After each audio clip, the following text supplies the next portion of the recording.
जिसने अभी college pass किया है और अब ये क्या कर रहा था, एक दिन ये खाली बैठा रहता है एंड खाली बैठे-बैठे ये देखता है रील्स। रील्स पे क्या देखता है कि एक ट्रेडिंग नाम की चीज़ चलती है एंड वो जो ट्रेडिंग के लोग हैं वो बहुत ज़्यादा लग्ज़री लाइफ़स्टाइल जीते हैं। कोई गाड़ी खरीद रहा है, कोई यहाँ पर दुबई में ट्रिप मार रहा है, कोई यहाँ पर कुछ कर रहा है, कोई अपने मतलब एक अच्छी खासी लग्ज़री लाइफ़ लोग जी रहे हैं ट्रेडिंग के अकॉर्डिंगली। तो ये क्या सोचता है कि सही कि जब सभी ट्रेडिंग में अच्छा कर रहे हैं तो मैं as a full time trader क्यों नहीं कर सकता हूँ? मैं भी एक काम करता हूँ, सारी चीज़ें छोड़ता हूँ, एक मैं भी अपना करियर जो है फुल टाइम ट्रेडर बनने की कोशिश करता हूँ, यहाँ तक कि मैं फुल टाइम ट्रेडर अपना करियर चूज़ करता हूँ। तो वो यहाँ पर क्या करता है, अपने फुल टाइम करियर को चूज़ करता है एज़ अ ट्रेडर। उसके बाद उसे नहीं पता तो क्या करना होता है, मुझे क्या करना है, क्या नहीं करना है, कैसे करना है, उसे कुछ भी समझ में नहीं आ रहा होता, तो वो क्या करता है, अपने एक जानने वाले के पास जो ऑलरेडी प्रॉफिटेबल ट्रेडर होता है, उसके पास जाता है और उससे पूछता है कि बताओ मुझे कि यहाँ पर मैं ऐसा क्या करूँ जिससे मैं प्रॉफिटेबल ट्रेडर बन जाऊँ एंड क्या-क्या पॉइंट्स मुझे नहीं करने हैं, क्या-क्या पॉइंट्स मुझे फॉलो करने हैं ताकि मैं एक जल्द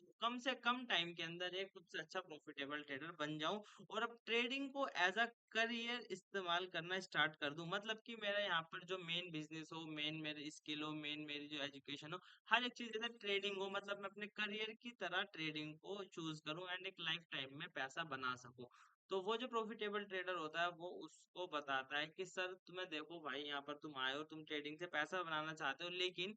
उससे पहले तुम्हें अपने आप को माइंडसेट को क्लियर करना होगा कि ट्रेडिंग के अंदर यहाँ पर कुछ महीने के अंदर तुम अमीर नहीं होगे कि लोग सोचते हैं कि आएंगे 1 महीने में 1 हफ्ते में हम यहाँ पर कुछ 2-4 यूट्यूब की वीडियोस देखने के बाद एक मार्केट से लाखों करोड़ रुपए का प्रॉफिट कर लेंगे लेकिन ऐसा नहीं होता क्योंकि ट्रेडिंग यहाँ पर एक प्रॉपर स्किल है जैसे अगर आप वीडियो एडिटिंग सीखते हो यहाँ पर कोडिंग सीखते हो वो क्या है एक स्किल है उन्हें सीखने में टाइम लगता है एक प्रॉपर कोर्स होता है एक प्रॉपर वहाँ पर जब तक आप एक प्रॉपर नॉलेज नहीं लोगे तब तक आप उसे नहीं सीख पाओगे। इसी तरीके से ट्रेडिंग होती है, ट्रेडिंग के अंदर भी यहाँ पर आपको प्रॉपर नॉलेज लेनी होती है, प्रॉपर स्किल्स को सीखना होता है, मास्टरी करनी होती है कि स्किल्स को।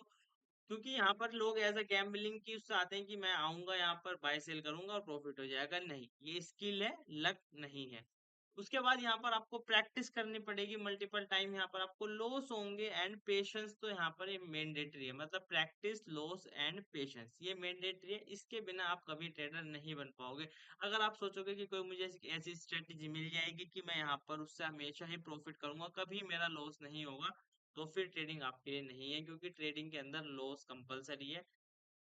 प्रॉफिट भी कंपलसरी नहीं है लेकिन लॉस कंपलसरी है तो आपको यहाँ पर लॉस को मैनेज करना एंड लॉस को एक्सेप्ट करना आना चाहिए उसके बाद लोग सोचते हैं कि मैं 2 3 4 महीने में प्रॉफिटेबल हो जाऊंगा नहीं आपको थोड़ा सा टाइम देना पड़ेगा 1 से 2 साल अगर आपके पास है कि मैं यहाँ पर 1 से 2 साल निकाल सकता हूँ ट्रेडिंग के लिए तभी आप यहाँ पर ट्रेडिंग में एंट्री लो माइंडसेट अपना क्लियर रखो कि 1 से 2 साल के अंदर मुझे यहाँ पर ट्रेडर बनना है तो आप वहाँ पर 1 से 2 साल के अंदर ही बन पाओगे उससे पहले अगर आप कोशिश करोगे तो आपको टाइम लगने वाला है एंड वो आपका माइंडसेट गलत होगा कि मैं 1 हफ्ते में प्रॉफिटेबल हो जाऊंगा उसके बाद आपको ये माइंडसेट क्लियर होने के बाद आपको यहाँ पर क्या करना है आपको मार्केट के कुछ बेसिक्स कॉन्सेप्ट को सीखना है जैसे कि स्टॉक मार्केट क्या होता है यहाँ पर निफ्टी क्या होता है सेंसेक्स क्या होता है फ्यूचर एंड ऑप्शन क्या होता है and candlestick pattern support resistance risk management indicator EMA RSI MSCD trading psychology ये सारी चीजें आपको सीखनी पड़ेगी chart patterns and support and resistance ये प्राइस एक्शन होता है रिस्क मैनेजमेंट आपको किस तरीके से यहाँ पर ट्रेड के अंदर कितना रिस्क लेना है कितना मैंने होल्ड रखना है यहाँ तक कि कितना प्रॉफिट लेना है ये सारी चीज आपको रिस्क मैनेजमेंट में आती है इंडिकेटर की आपको यहाँ पर स्ट्रेटेजीज बिल्ड करनी होती है फिर आती है ट्रेडिंग साइकोलॉजी साइकोलॉजी में आपको यहाँ पर क्या करना होता है कि आपको माइंडसेट कैसा रखना है किस तरीके से डिसिप्लिन में रहना है ये सारी चीजें आपको यहाँ पर ट्रेडिंग साइकोलॉजी में सीखना होता है ये बेसिक्स नहीं बेसिक्स भी यही है एंड एडवांस भी यही है ये सारे कॉन्सेप्ट ही बेसिक है एंड ये सारे कॉन्सेप्ट ही एडवांस है मार्केट के अंदर ये सारे कॉन्सेप्ट के बिना आप प्रॉफिटेबल ट्रेडर बनना काफी मुश्किल है ये सारे कॉन्सेप्ट आपको मास्टर करने ही पड़ेंगे ठीक है उसके बाद यहाँ पर आपको क्या करना है एक डीमेट अकाउंट ओपन करना है जब आप इनमें से देखिए ये आप जब मास्टर कर लोगे इन चीज को आप बेसिक्स को मास्टर कर लोगे आप ये सारी चीजें सीख लोगे समझ लोगे उसके बाद आपको अकाउंट ओपन करना है डीमेट अकाउंट जो यहाँ पर एंजल वन में भी कर सकते हो आप स्टॉक में भी कर सकते हो लिंक बायो में मिल जाएगी ठीक है तो दोनों में से किसी में भी अकाउंट ओपन कर लेना एंड देखना वॉच करना कि किस तरीके से मार्केट काम करती है जो आपने सीखा है वो किस तरीके से काम करता है उसके बाद यहाँ पर क्या करना है आपको एक स्ट्रेटेजी बनानी है देखिए स्ट्रेटेजी कैसे बनती है यहाँ पर आप देखिए पहले तो आप देखिए कि आपको इंडिकेटर सूट करते हैं यानी आपको इंडिकेटर के ऊपर ट्रेड लेना कॉन्फिडेंट आता है या फिर प्राइस एक्शन के बेस पर तो क्योंकि देखिए प्राइस एक्शन को सीखने में थोड़ा टाइम लगता है, इंडिकेटर की कोई स्ट्रेटेजी होती है तो उसमें यहाँ पर थोड़ा जल्दी हम हो जाते हैं, लेकिन प्राइस एक्शन ज्यादा अच्छे से काम करता है, प्राइस एक्शन की एक्यूरेसी ज्यादा होती है। तो आप यहाँ पर देखिए कि पहले आपने सीखा क्या है कि आप इंडिकेटर स्ट्रेटेजी यूज करोगे या फिर आप प्राइस एक्शन यूज करोगे, ठीक है। तो आप प्राइस एक्शन यूज करोगे एग्जाम्पल के लिए, तो वहां पर प्राइस एक्शन के अंदर भी अपनी स्ट्रेटेजीज बनाइए कि मैं सपोर्ट पर बाय करूंगा, रेजिस्टेंस पर सेल करूंगा, या मैं सपोर्ट और रेजिस्टेंस के ब्रेकआउट पर ट्रेड करूंगा। इस तरीके से अपनी अपनी स्ट्रेटेजी होती है हर इंसान की, तो आप अपनी एक स्ट्रेटेजी बनाइए और उसे बैक टेस्ट कीजिए। बैक टेस्ट करने के बाद यहाँ पर जब आपको कॉन्फिडेंस आ जाए, बैक टेस्ट कीजिए, पेपर ट्रेड कीजिए, जब आपको कॉन्फिडेंस आ जाए कि मैं यहाँ पर कर सकता हूँ प्रॉफिट, तो फिर आपको क्या करना है, आपको रियल अकाउंट में अपने यहाँ पर फंड डालना है। कितना फंड डालना है आपको, यहाँ पर ज्यादा फंड नहीं डालना। 50,000, 1 लाख, 10 लाख आपको नहीं डालने स्टार्टिंग में। स्टार्टिंग में आपको डालने ओनली 10 से 20 हजार, मैक्सिमम 30 हजार। 30 हजार का कैपिटल आपको अकाउंट के अंदर ऐड करना है। और उसके बाद आपको यहाँ पर प्रॉफिट के ऊपर ध्यान नहीं देना है कि मेरा तो सर यहाँ पर 200 रुपए का प्रॉफिट हुआ है, इतना छोटे प्रॉफिट में मेरा क्या होगा। आपको ये नहीं देखना। आपको वहां पर क्या देखना है कि सर आपको 10 से 20 हजार आपने ये एज अ प्रॉफिट के लिए नहीं डाले, ये फंड आपने डाला है एज अ लर्निंग के लिए, एज अपनी स्ट्रेटेजी को टेस्ट करने के लिए, क्योंकि डेमो एंड रियल अकाउंट में जमीन आसमान से भी ज्यादा का फर्क होता है। तो इस तरीके से आपको क्या करना है, 10 से 20 हजार डालने एंड अपना रिस्क पर ट्रेड लेना है कि मैंने यहाँ पर एक ट्रेड में ली, मैंने एक ट्रेड ली, इसमें मेरा 300 रुपए का रिस्क है एंड उस 300 रुपए के रिस्क पर आपने 500 रुपए का प्रॉफिट बनाने की कोशिश करनी है। आपको रिस्क रिवॉर्ड पर फोकस करना है, प्रॉफिट के ऊपर नहीं करना। 300 500 का प्रॉफिट आपको बहुत छोटा लगेगा, लेकिन कैपिटल के अकॉर्डिंग आपको देखना है कि आप महीने के एंड में कितना रिटर्न बना रहे हो, कितना आप रिस्क ले रहे हो, कितना आपका कैपिटल ड्रॉ डाउन जा रहा है। ये सारी चीजें आपको चेक करनी है स्ट्रेटेजीज के अकॉर्डिंग। जब आपका यहाँ पर प्रॉफिटेबल आप हो जाओ छोटे कैपिटल पे, फिर आप अपने एक बड़े कैपिटल डालकर भी सारी चीजें को, सेम रूल्स को, सेम चीज को फॉलो करोगे तो आप इजीली एक अच्छा खासा पैसा मार्केट में बनाना स्टार्ट कर दोगे। उसके बाद क्या करना है आपको, देखिए मार्केट में आपने वो चीज देख ली कि यहाँ पर